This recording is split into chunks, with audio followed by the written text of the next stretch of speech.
1935 में महाराष्ट्र के नासिक में होने वाली येवला की विशाल जनसभा में जब बाबा साहेब ने कहा था कि वो भले ही हिंदू पैदा हुए हैं लेकिन हिंदू मरेंगे नहीं, तब उन्हें ये तो पता चला था कि वो धर्म जरूर बदलेंगे, लेकिन वो कौन सा धर्म अपनाएंगे ये उन्हें नहीं पता था। बाबा साहेब के इस फैसले पर काफी विवाद भी हुआ, लेकिन बाबा साहेब तय कर चुके थे और इसलिए उन्होंने कई धर्मों के बारे में गहनता से अध्ययन करना शुरू किया। कारण एक ही था, भेदभाव और असमानता से निजात।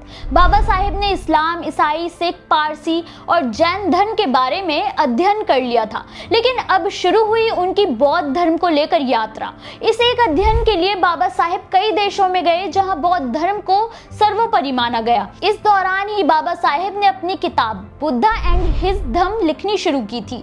जैसे जैसे बाबा साहेब ने बौद्ध धर्म को समझना शुरू किया, उनका फैसला मजबूत होता गया कि वो बौद्ध धर्म अपनाएंगे, लेकिन उन्होंने ये भी तय कर लिया था कि पहले वो अपनी किताब पूरी करेंगे और जैसे ही किताब पूरी होगी वो बौद्ध धर्म अपना लेंगे। अपने इस वीडियो में हम बाबा साहेब की बौद्ध धर्म को लेकर की गई यात्रा के बारे में जानेंगे।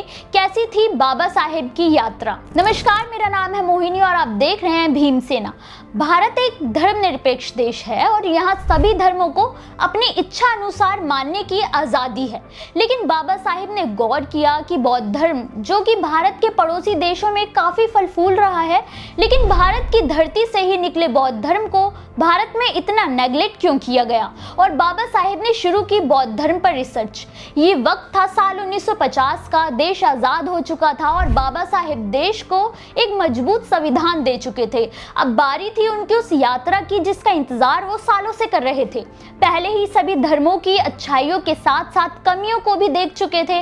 बाबा साहेब ने 1950 में बौद्ध धर्म को करीब से जानने के लिए श्रीलंका में आयोजित हुए वर्ल्ड फेलोशिप ऑफ बुद्धिस्ट की एक मीटिंग में बाबा साहेब भी हिस्सा लेने पहुंचे। यहाँ पर उन्होंने कई ऐसे भिक्षुओं से मुलाकात की जिन्होंने बाबा साहेब का मार्गदर्शन किया।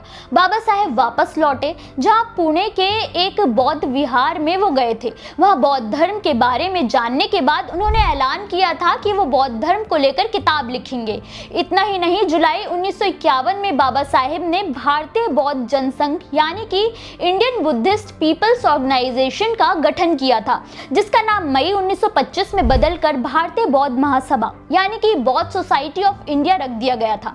किताब लिखने के दौरान बाबा साहेब को 2 बार बर्मा, वर्तमान में म्यांमार जाने का मौका मिला। यहाँ भी उन्हें 1954 में रंगून में वर्ल्ड फेलोशिप ऑफ बुद्धिस्ट की तीसरी कॉन्फ्रेंस में शामिल होने का मौका मिला।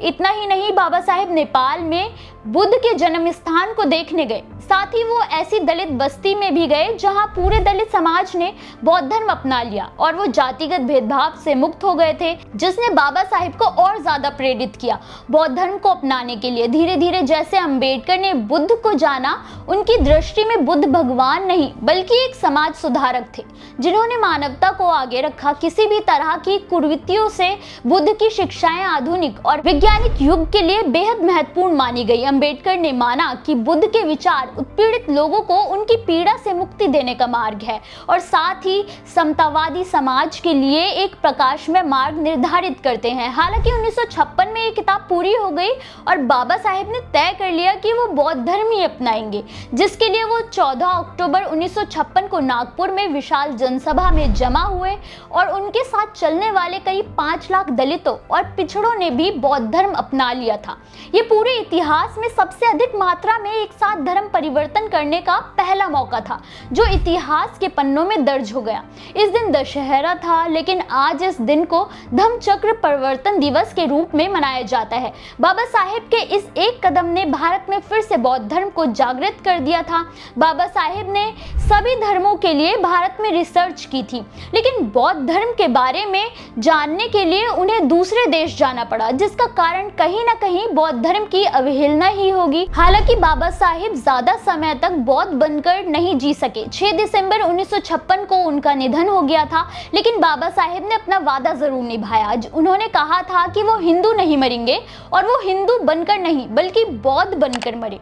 बाबा साहेब की इस आध्यात्म की यात्रा आपको कैसी लगी, हमें कमेंट करके जरूर बताएं।